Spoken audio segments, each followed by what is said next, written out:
Bonsoir à toutes et à tous, j'espère que tout le monde va bien. Je suis ravi de vous retrouver après une petite semaine de pause avant de démarrer cette vidéo.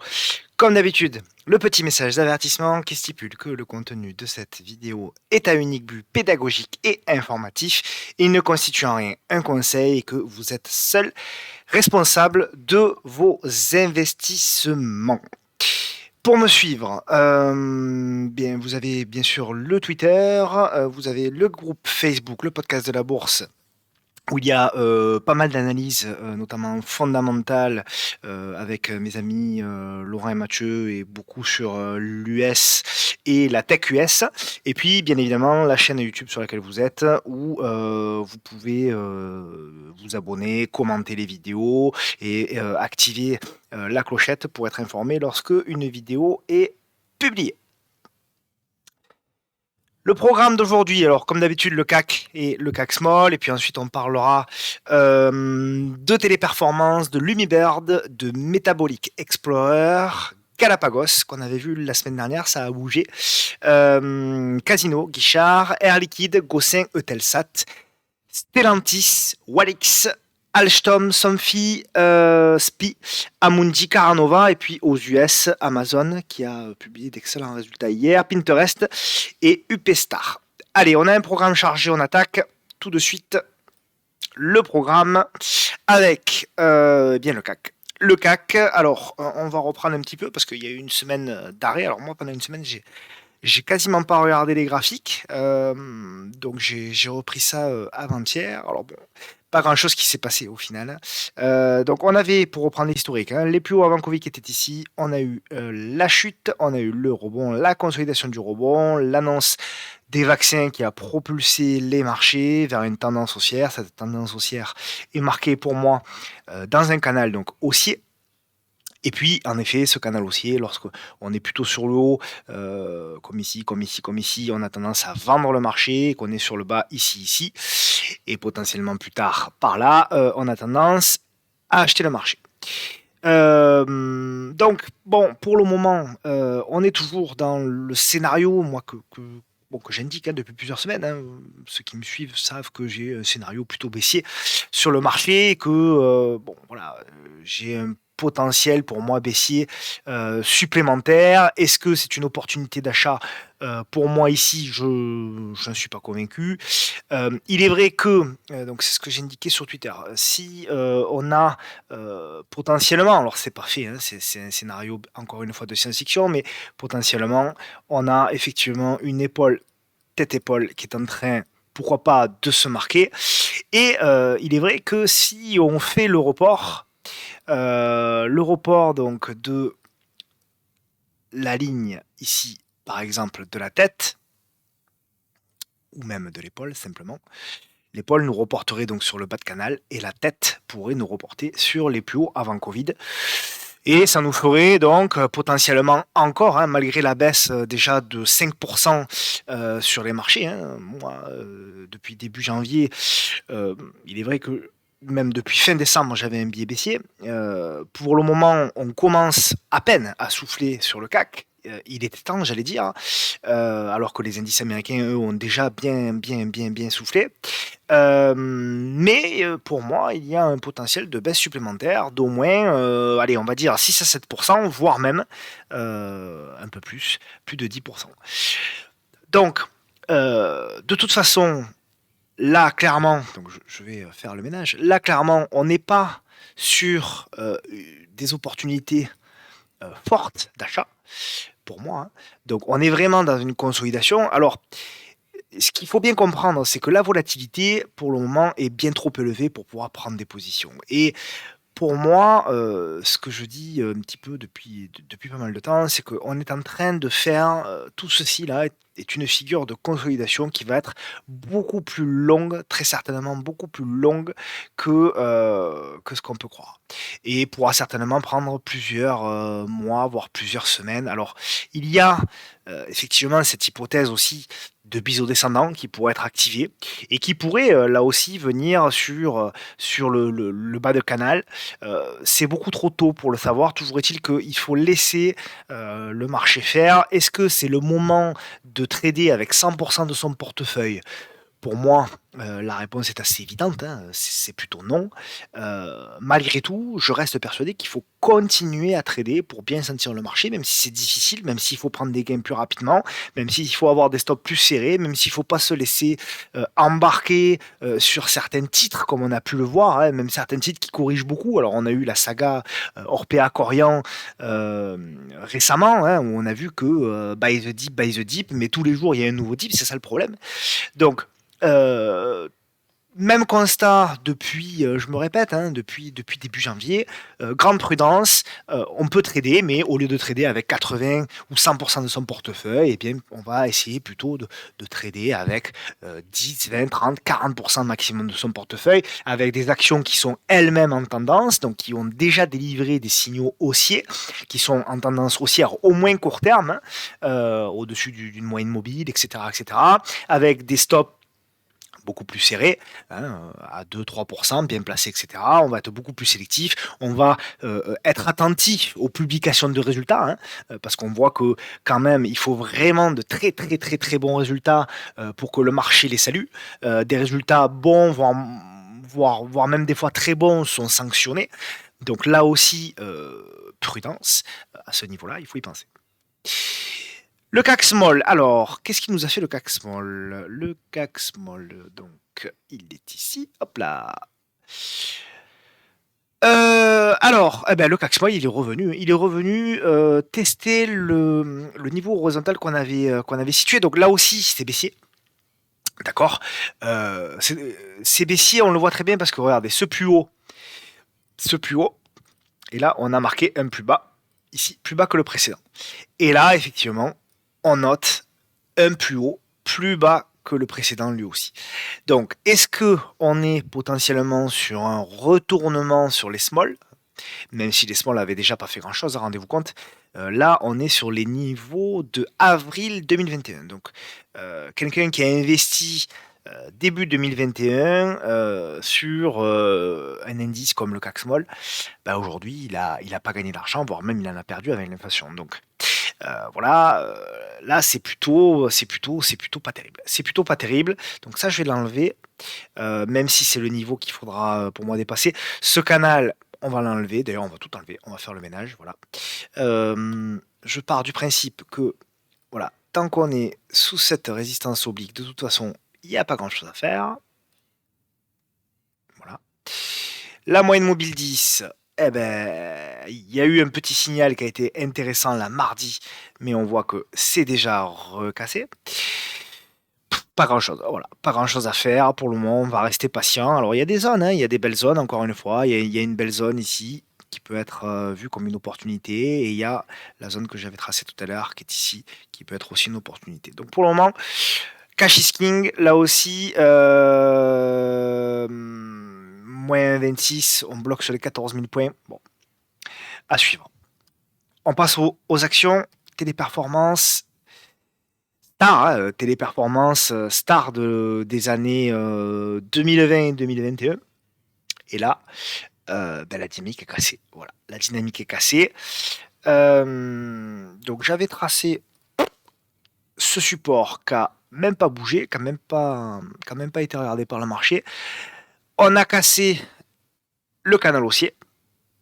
Et derrière, ça a sacrément chuté. Ah, c'est ce niveau-là, pardon, que le marché avait, je viens de le voir, que le marché avait anticipé. Voilà. Donc le marché a fait tout simplement un pullback, hop, pullback, et derrière, voilà, derrière stabilisation. Alors voilà, hein, là c'est plutôt clair. Donc on a effectivement Téléperformance qui va congestionner, très certainement entre 345, 320 et 345. Donc on risque d'avoir ce genre de mouvement. Voilà. Et effectivement, on aura la suite en fonction de la cassure ou des 345 à la hausse ou des 320 à la baisse. Et après, ben, les niveaux, on verra. On verra. Il y a un joli niveau ici à 300 chiffres euros en plus. Il y a une grosse zone de prix ici qui a été très travaillée ici, avec un petit gap ici. Bon, on verra. D'ici là, on a quand même cassé la M200. Il y a vraiment une dynamique de casser quand même sur des actions, sur des bulldozers comme Téléperformance, qui avaient bien tenu jusque-là. Il y a quand même des dynamiques qui sont vraiment bien cassées quand même. Lumibird, alors c'est un joli titre, hein, j'en ai parlé lorsqu'on était tout en haut sur Twitter. Et puis, j'avais indiqué que je serais intéressé lorsqu'on reviendrait sur le bas de canal. On est revenu quand même, hein, donc on a quand même acté une baisse de 18%, c'est pas rien. On est revenu en effet sur le bas de canal, alors pas tout à fait, mais on est quand même, voilà, on est dans une zone intéressante. Pas de signal d'achat déclenché, donc on va être patient, on va attendre. Il y a la MM200 qui arrive, etc. Donc pour moi, effectivement, il faut surveiller, c'est un titre qu'il va falloir surveiller, à condition que le marché se tienne, hein, bien évidemment. Euh, Titre à surveiller pour les prochaines séances, notamment si on vient à repasser au-dessus de cette résistance oblique. Donc pas mal le Biberd, fondamentalement c'est intéressant, donc belle tendance haussière. Donc à suivre éventuellement les prochaines séances. Metex, Metabolic Explorer. Alors Metex, il y a eu des résultats qui étaient pas mal, pas extraordinaires non plus, mais pas mal. On a une configuration qui est intéressante là aussi, parce que moi j'ai ce support oblique qui est ici, j'ai un support horizontal qui est ici, j'ai la M200 qui est ici, j'ai une zone d'achat potentiellement qui est intéressante. Donc c'est un titre également que je vais surveiller la semaine prochaine. Et là aussi, eh bien, on pourrait déclencher un signal d'achat soit au-dessus de la résistance oblique, soit si on venait à repasser au-dessus de la moyenne mobile à 10 périodes. Donc on va suivre également ça. Par contre, si on commence à dégrader, qu'on commence à passer sous les, pour moi, 5 euros, 5,30 €, là en revanche, je commencerai vraiment à être un petit peu plus inquiet pour Metex. Mais pour le moment, la config, on va plutôt chercher de l'achat sur ce titre-là. Alors j'ai pas regardé, il y a peut-être un biseau descendant. Ouais, il y a un petit biseau descendant là, à vrai dire, qui est plutôt pas mal. Voilà, on va le tracer plutôt comme ça. Donc ce biseau descendant, on va le suivre. Voilà, ce biseau descendant, j'ai pas très bien tracé, désolé. Mais ce biseau descendant et la congestion, on va la suivre. Il y a quand même une séance violente aujourd'hui, mais bon, c'est dans le. Ouais, je regardais les volumes, bon, il n'y a pas grand chose à signaler. C'est dans le sillage des indices, de toute façon, aujourd'hui, et des small. Donc Metex à suivre. Galapagos, alors on en a parlé, j'en ai parlé dans la vidéo il y a 2 semaines. Et puis effectivement, elle a fini par exploser. Alors il y a eu une annonce, hein, il y a eu l'annonce de recrutement d'un nouveau PDG assez réputé. Donc elle a explosé. Alors moi j'ai allégé, je suis sorti ici. Je suis sorti ici à 58, ouais, c'est ça, sous 58, j'avais mon stop. Donc je suis sorti ici, pour le moment j'attends, je patiente, je pense que, enfin je suis très intéressé par ce titre, parce que pour moi le retournement est potentiellement acté. Alors on en avait parlé, hein, souvenez-vous, on avait parlé de la construction avec la moyenne mobile à 200 jours qui est en train de s'aplatir, avec la réduction de la volatilité, avec le biseau, avec la congestion, tout ça on l'avait dit. Et effectivement, ça a cassé par le haut. Donc pour moi, le retournement court terme est acté. Ce qui veut dire que je serais intéressé sur deux niveaux de prix, si elle y revient et si elle me fait une réaction. Le premier niveau de prix est ici pour moi.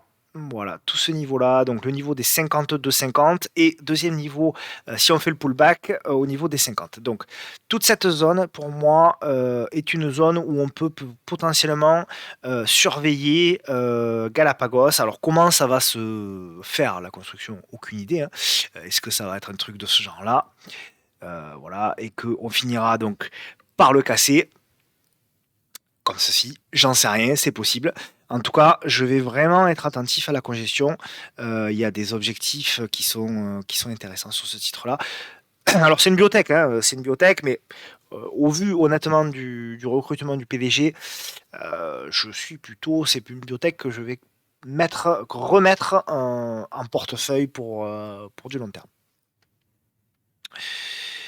Casino, alors Casino, elle a souffert, hein. Elle a souffert. Ouais, elle a souffert.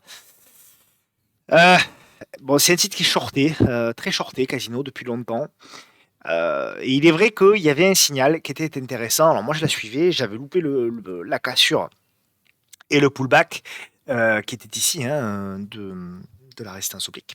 Donc ici, on a vu la cassure, le pullback, et derrière, on était reparti.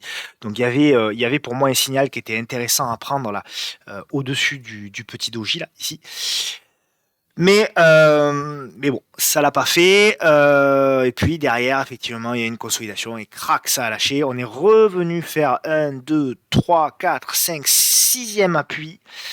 Je suis inquiet. Je suis inquiet pour ce titre-là. En plus, ça s'est fait dans des volumes historiques. Pas historiques, mais très très importants, on va dire. 43 millions d'euros.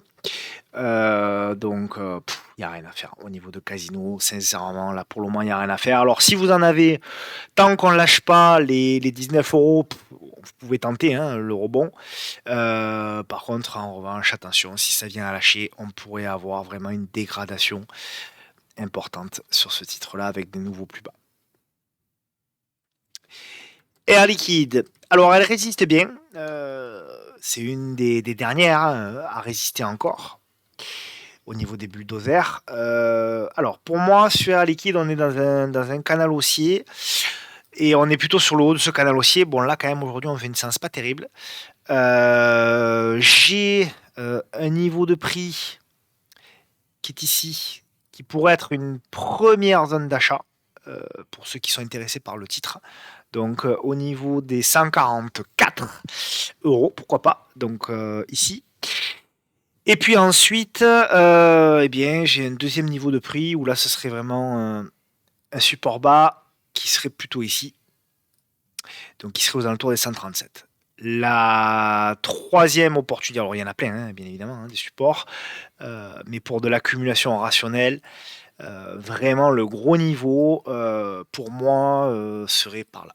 Voilà. Si on y arrive, alors ça va peut-être pas se faire en ligne droite, mais voilà, on va dire de 125 à 130, toute cette zone-là, ça pourrait être vraiment une opportunité si on y va.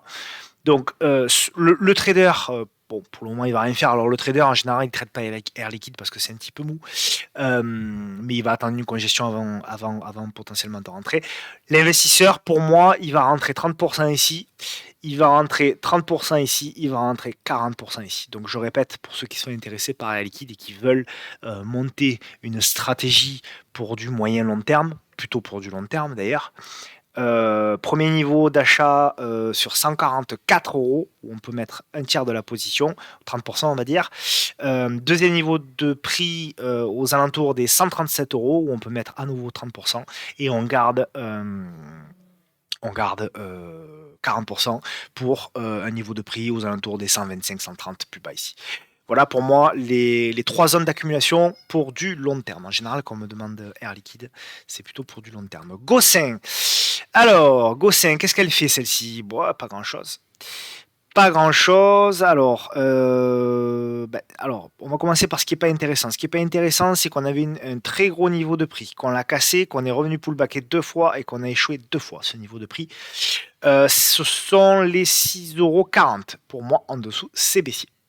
Ça, c'est sur le côté moins intéressant. Ce qui est plutôt intéressant, c'est la construction de Gossin.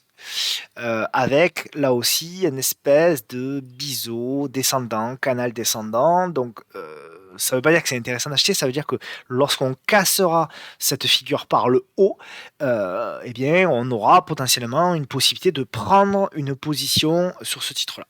Maintenant, tant que c'est pas le cas, il n'y a rien à faire sur le Gossin. Il n'y a rien à faire. Donc, on observe sur ce titre-là et on se met potentiellement une alerte au-dessus de cette oblique-là, ici. Voilà. Fondamentalement, je ne suis pas fan de Gossin. Mais bon, c'est nerveux,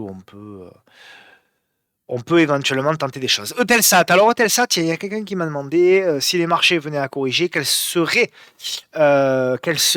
les titres qui pourraient résister. Et selon moi, les titres qui résisteraient potentiellement le mieux sont les bancaires, parce que avec la hausse des taux, les bancaires pourraient en profiter. et les télécoms. Alors les télécoms et tout ce qui est communication, hein, Telsat en fait partie, donc hein, avec notamment un très bon dividende. Alors, moi j'en ai parlé déjà en début d'année, hein, quand on était revenu ici, souvenez-vous, ça fait plusieurs fois que j'en parle, hein, au niveau des 10,50 €. Bon, depuis, on a fait de la progression, on est monté ici aux 11,45 € et là on consolide. Alors, ce qui est intéressant, c'est que effectivement, il y a une congestion qui est en train de se faire. Ce qui est intéressant, c'est qu'il y a un gap de dividendes qui est ici, c'est toujours la même config. Donc là, effectivement, le vrai signal sera au-dessus des 11,47 €, mais voilà, dans une stratégie peut-être swing, commencer déjà à en accumuler un petit peu ici, avec une invalidation sous la M200 par exemple, hein, donc ça ferait une invalidation très courte. Donc si on venait acheter ici, on aurait un stop, vous voyez, à 3, 3,5. Donc accumulation donc sur ces niveaux de prix-là, potentiels. Donc, par exemple, si on veut acheter sur breakout, sur dépassement ici de la bougie du jour, donc sur dépassement des 11,22 €, et un renfort supplémentaire sur dépassement ici des 11,47 € avec stop sous 10,70 € en clôture. Voilà. Moi, je le jouerais comme ça. Et les objectifs, alors les objectifs, on pourrait viser donc ici, pour moi, les 11,82 € et l'entrée du gap et potentiellement la fermeture du gap. Je rappelle que ce titre est intéressant également pour les rumeurs d'OPA qu'il y a dessus. Stellantis, alors ça, vous voyez, ça fait partie des valeurs Stellantis qui sont décotées. Et pour autant, aujourd'hui, elle fait une séance horrible, quoi, Stellantis. Alors, Stellantis, moi, je la vois. Alors, bon, le canal, je l'ai tracé un peu comme ça à l'arrache, parce que je la surveille. Stellantis, elle m'intéresse. Pour moi, c'est une valeur qui est difficile à trader. Vous voyez les mouvements un peu erratiques. Pour moi, c'est une valeur à acheter sur trou d'air. Sur trou d'air, clairement, moi, j'ai une zone qui est allez, globalement, pour faire large, cette zone ici. Cette zone ici qui correspond à une fourchette de prix entre, allez, pour être vraiment large, entre 15 et 16 €. Donc ça fait beaucoup, hein, entre 15 et 16 €, vous avez pratiquement 6%. Mais oui, moi, potentiellement, c'est cette zone qui m'intéresse. Si vraiment vous voulez un signal swing, bah, vous tracez une oblique, comme là, et vous attendez qu'on repasse au-dessus de l'oblique pour acheter. Donc, par exemple, si on venait à faire quelque chose comme ça, hop, voilà, là, eh bien, vous prenez position ici.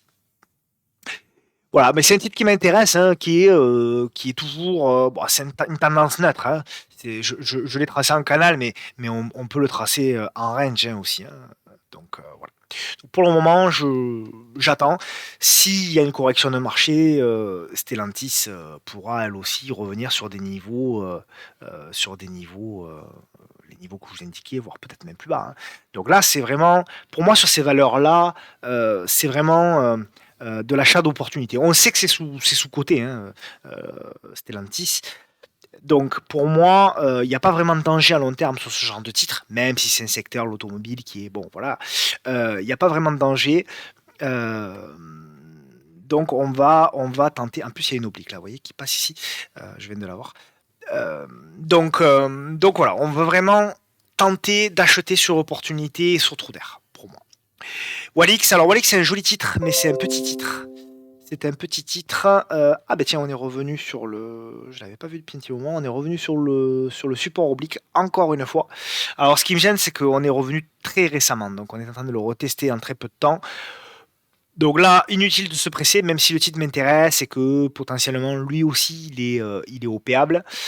Euh, je vais attendre. Là aussi, ne pas hésiter à acheter sur trou d'air. Sur trou d'air, on peut avoir, vous voyez, il y a des mèches. Ne pas hésiter à placer potentiellement des ordres, voilà, sur ces niveaux de prix-là. Voilà, sur les 24,80, sur les 22,15, ça peut être des opportunités d'achat. Pour ceux qui aiment poser les épicettes, ceux qui préfèrent, comme moi, acheter sur réaction, eh ben, vous tracez l'oblique et vous attendez qu'on repasse au-dessus de l'oblique pour acheter. Alstom, alors Alstom, alors j'avais tenté moi une entrée. J'avais tenté une entrée ici, au-dessus des 31,62, mais ça n'a pas fonctionné. Et là, c'est moche, hein. C'est moche, c'est vraiment moche.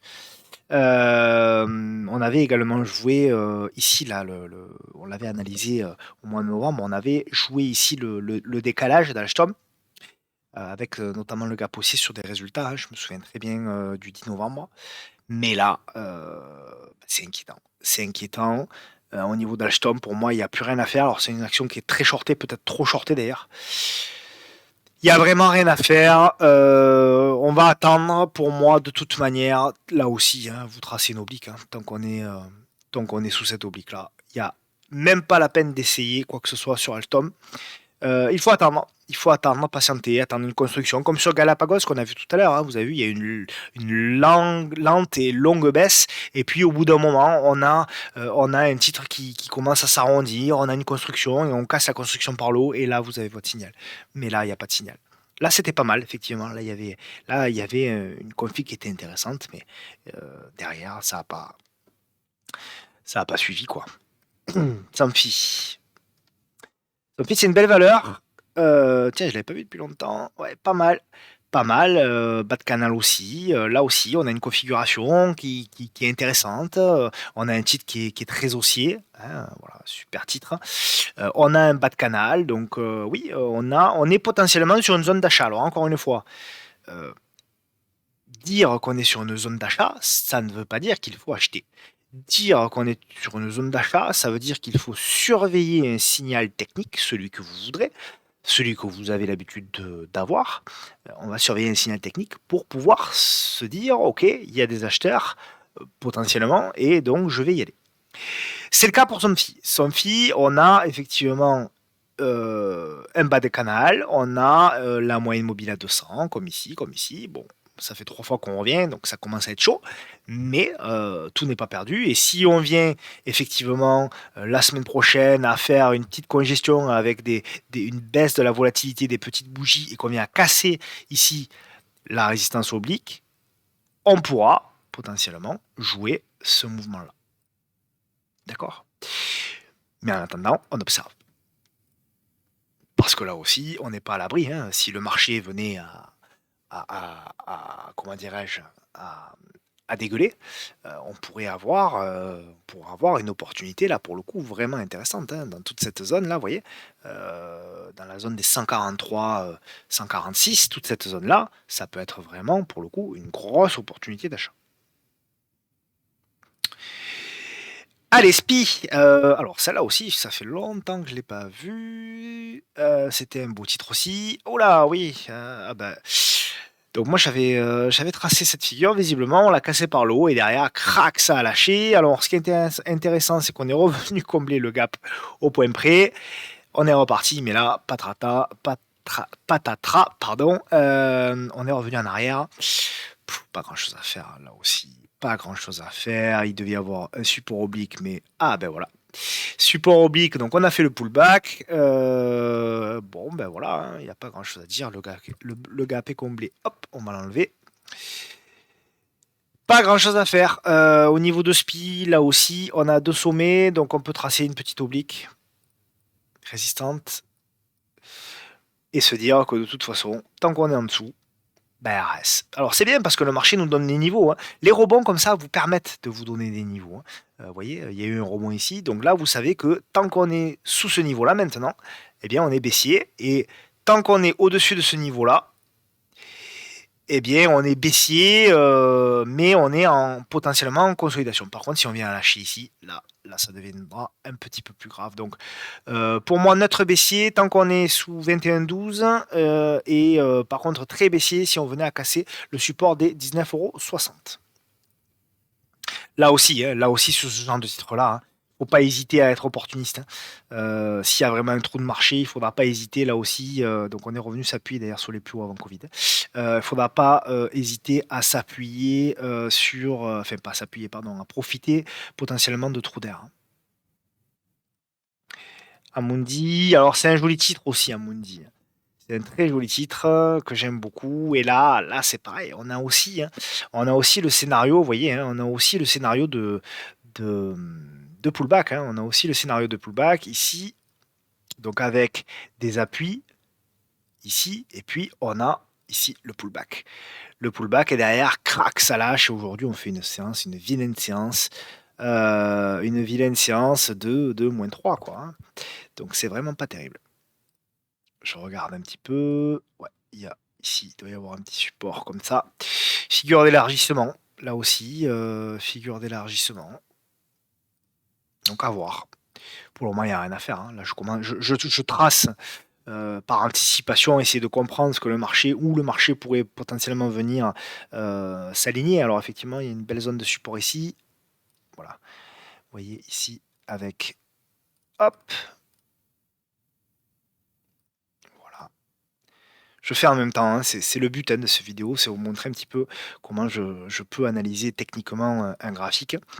Donc voilà, là aussi, potentiellement, si on venait à venir dans cette zone-là, donc dans la zone des 65 €, ça peut être sur réaction une opportunité d'achat. Donc opportunité d'achat, si là aussi on venait à repasser au-dessus de cette oblique-là. Si on veut vraiment le jouer serré avec un stop serré. Donc pas mal à suivre, hein, Amundi. Tiens, d'ailleurs, je vais me mettre une petite alerte. Hop, ça peut être intéressant.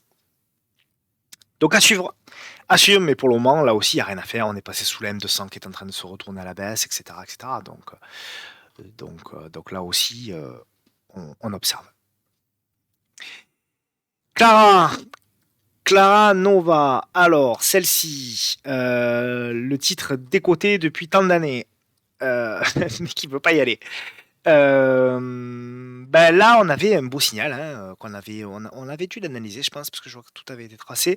Donc, on avait un beau signal ici, on a cassé la résistance oblique, derrière, on est parti à la hausse. Et puis, on est en train de consolider. Alors, c'est pas très joli ce qu'elle est en train de nous faire là. J'ai une zone de support, une grosse zone de support qui est ici, au-dessus de 5 €. Par contre, attention, si on vient à clôturer au-dessous des 5 €, là, il peut y avoir un dip.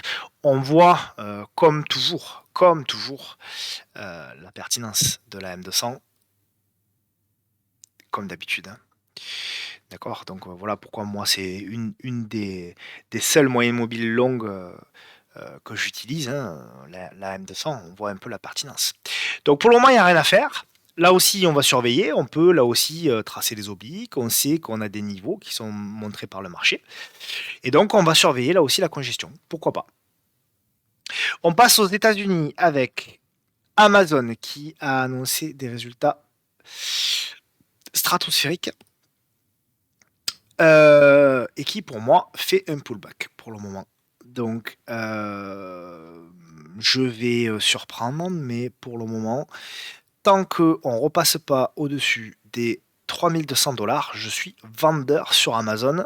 Pour moi, de toute façon, opportunité d'achat à l'instant T, elle est nulle. Euh, Market timing zéro, il n'y a absolument rien à faire pour moi. Hein. Acheter Amazon maintenant, pour moi, c'est pas intéressant. En termes de ratio gain-risque, c'est pas intéressant, etc. Par contre, si il venait à y avoir un trou d'air, alors ça va peut-être pas se faire de suite, mais si c'est un pullback qui s'avère vrai et qu'on a un trou de marché, effectivement, on voit que là, il y a un nœud de prix qui est intéressant, hein, toute cette zone ici. Donc, toute cette zone-là qui pourrait correspondre au report de ce range que j'ai tracé ici, range qui était situé entre les 3002 et les 3008, on va dire. Donc, cette zone-là, des potentiellement 2003, 2005, peut être là, par contre, une opportunité d'achat. D'accord? Donc, pour moi hein, je dis pas que Amazon ne va pas continuer à monter, j'en sais rien. Mais ce que je sais, c'est que l'opportunité d'achat, pour moi, sur Amazon, c'est pas pour tout de suite. C'est pas en tout cas ici. D'autant que là, vous voyez, j'ai une résistance oblique, etc. J'ai vraiment, pour moi, je vais plus chercher un signal de retournement short qu'un signal d'achat sur Amazon. Par contre, effectivement, voilà, si on repasse au-dessus des 3002 et qu'on réintègre, là, on pourra dire qu'effectivement, Amazon s'est bien repris. Mais c'est pas le cas pour le moment. Pinterest, hop, elle est où Pinterest? Elle est là. Oula, ouais. Eh bien, Pinterest, Pinterest, on l'avait analysé apparemment, parce que je vois que ça avait été tracé. Il y avait un gap ici. Il n'y a pas grand-chose, hein. Là, il y a un gap ici qui a été comblé. Ouais. C'est baissier, il n'y a, rien à faire, hein. Il n'y a rien à faire. Alors, on a la matérialisation quand même d'une oblique assez propre qui est ici. Donc, pour moi, tant qu'on est en dessous, il n'y a strictement rien à faire. Est-ce que cette oblique, c'est pas plutôt un petit canal du coup? Ouais. Donc voilà, tant qu'on est dans ce canal baissier, c'est même pas la peine d'essayer quoi que ce soit. On laisse tomber le couteau. Alors on va me dire oui, mais il y a des supports. Oui, mais il y avait un support qui était ici. Il y avait un support qui était ici. Il y avait un support. Il y a un support qui est ici. Il y a un autre support qui est ici. Donc des supports, c'est bien les supports, mais moi je préfère quand ils sont validés par le marché. Et là pour le moment on voit bien hein, qu'il y a des rebonds, mais c'est quand même très très très très très très très vendeur. Il n'y a vraiment pas de signal précis de retournement. Et on va finir par UP Star Holding, voilà, qui est ici. Alors, UP Star Holding, alors moi je suis actionnaire, c'est une des rares lignes long terme que j'ai dans mon portefeuille. Je suis rentré ici sur la cassure de la résistance oblique. Mais il est vrai que la config n'est pas terrible. Donc pour le moment, c'est potentiellement un pullback, en espérant que ça reparte à la hausse, mais il n'y a rien qui est fait. Il n'y a rien qui est fait, et clairement, si on venait à casser les 80$, on pourrait aller encore beaucoup plus bas. Et j'ai encore des niveaux qui sont potentiellement ici. J'ai un très gros niveau aux alentours des 50$. Alors je sais qu'il y a beaucoup qui vont me dire, notamment la communauté long terme US, qui va me dire non mais jamais elle ira à 50$. Et ces mêmes gens disaient à 350 qu'elle irait jamais à 90. Donc, donc on va faire preuve d'humilité et on va tout simplement patienter et attendre que pour le moment ça reparte à la hausse. Pour le moment, c'est pas terrible. Soyons clairs, c'est pas terrible. Voilà, on a terminé donc pour cette semaine, hein, pour la vidéo hebdo de cette semaine. En résumé, cash is king. Hein, cash is king. Encore une fois, je remets un petit peu le CAC. Encore une fois, les opportunités pour moi ici, elles sont pas extra. Donc on va attendre encore des signaux un petit peu plus intéressants. Ça ne veut pas dire qu'il ne faut pas trader, ça veut dire qu'il faut trader plus léger avec des stops tout simplement plus courts. Voilà. C'est tout ce que j'avais à vous dire. N'hésitez pas à commenter, à liker la vidéo. Ça me permet d'avoir un retour, ça me fait très plaisir. Et puis je vous dis à la semaine prochaine. Profitez bien de votre week-end et puis à bientôt. Bon week-end. Au revoir.